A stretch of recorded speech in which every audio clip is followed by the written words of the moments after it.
Here is Keely Hodgkinson, opened her season over 800 metres in Eugene just a couple of weeks ago with a 1:55.78 clocking. Just 0.6 of a second shy of her British record, Tim. And surely Keely Hodgkinson is one of the biggest favourites at this European Championships as she lines up in lane number 7 to try and defend her title. Absolutely, Kath, yes. Keely out in lane 7 should be outstanding favourite here. She is the outstanding favourite. She's defending champion. I wonder if the two French, Candusinon or Bourgoin, will run as a pairing, or if the two Poles, Vilgosh or Sana, will run as a pairing. Frankly, when she's fit and healthy and everything's okay, Keely Hodgkinson is head and shoulders above the rest. But she feels nerves like everybody else. There's no doubt about that. She just needs to get this right, as she's done many times already this season. The final of the women's 800 metres. Keely Hodgkinson moving nicely into potentially a leading position as they go down the back straight for the first time. And happy, Tim, to slot herself into the lead in this final and make herself a target as they hit the 200-metre point. Absolutely, Kath. She's head and shoulders above the rest of this field under normal circumstances. This is not normal. This is championship racing. No pacemakers here.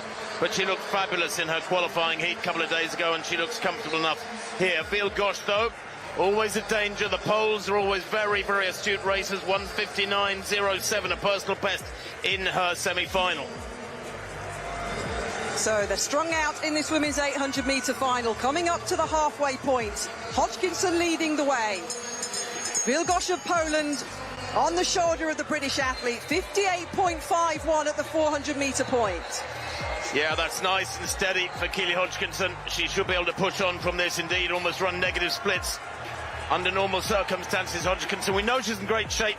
Recently ran a personal best for 400 metres. She has the speed, she has everything in her armoury to defeat this field.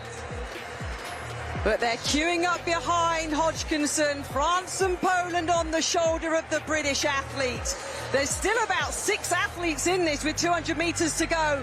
But Keely Hodgkinson is trying to stretch away from the field, trying to stretch away from Bourgoin of France on the inside line. The flowing blonde hair of Keely Hodgkinson. She looks up at the scoreboard right in front of her here on the screen, and now she eases away. Hodgkinson pushing for another British gold, pushing to defend her title, but she's going to have to run through the line here, and she does. Woo, 1:58.66. She looks up to the sky. Gashanova on the inside line, Tim. Wow. The Slovakian athlete was pushing and closing on Keely Hodgkinson, but 1:58.65.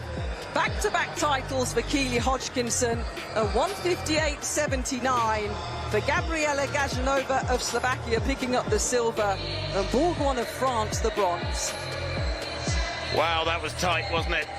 Keely making hard work of that, and I think it's only fair that we tell you now that we have heard a rumour that Keely has been ill. The women's 800 meters final at the European Championships in Rome was not a race built on raw speed alone. It was a championship battle shaped by positioning, control, and psychological pressure. And once again, Keely Hodgkinson proved why she has become one of the most complete 800-meter runners in the world.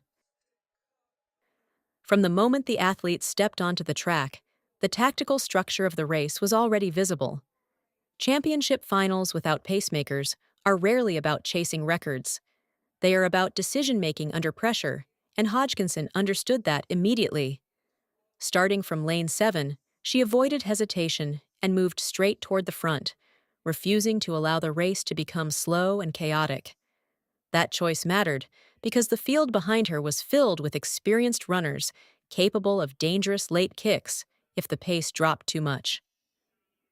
The first 200 meters revealed Hodgkinson's intention clearly. She was not trying to destroy the field early, but she wanted complete control over rhythm and positioning. In middle-distance racing, especially over 2 laps, control of tempo is often more important than outright aggression. By leading, she forced every athlete behind her to run on her terms rather than their own. Passing through 400 meters in 58.51 seconds, the pace was balanced almost perfectly, fast enough to stretch the field slightly, but controlled enough to preserve energy for the brutal final straight. Poland stayed close, while the French athletes remained patient in the pack, waiting for signs of vulnerability. The race still looked wide open because no athlete had managed to create separation. What made Hodgkinson's performance impressive was not only the split times, but the technical discipline she maintained throughout the race. Many runners tighten their shoulders or shorten their stride when pressure builds late in an 800-meter final. Hodgkinson did the opposite. Her posture remained stable, her cadence smooth, and her stride efficient, even as fatigue began to hit the field entering the final bend. That phase of the race was decisive. Around 250 meters from the finish, Hodgkinson gradually increased the pressure instead of producing one explosive move. It was a calculated acceleration designed to force the others into uncomfortable territory before the home straight. France attempted to challenge on the inside, but Hodgkinson protected her position intelligently without wasting unnecessary energy. Then came the final 50 meters, where the entire race nearly changed completely.